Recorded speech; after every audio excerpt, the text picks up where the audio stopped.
What's going on, everyone? Welcome back to this YouTube channel. Today in this video, I'll show you how you can install Docker Desktop on your MacBook. So head over to your Google and search for download Docker, and you can see this link which says Docker Desktop. Click on it and you'll be taken to this page where we have the option to download for Mac. We have for the Apple chip, for the Intel chip, for Windows, and for Linux. Since I'm on MacBook M1 Pro, so I'm just going to download for Apple chip. If you're on Intel chip, you can download it for Intel chip. So just click on it and download will start. I've already downloaded file, so I'm just going to cancel it.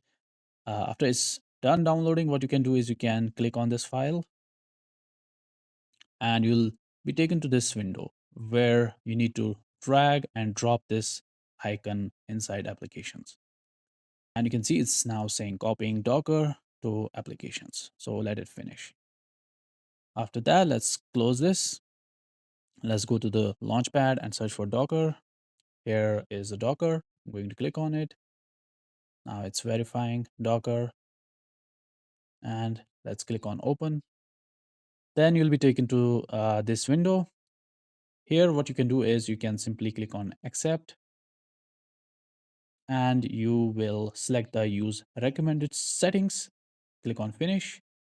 Here you give in your password. Click OK. And now you'll be taken to Docker desktop. Let's just close these notifications here. And you can take the survey or just skip the survey. And finally, you will be taken to this window where you'll have your containers, your images, volumes, builds, whatever you want to do. Everything is here. So Docker is successfully installed on your MacBook.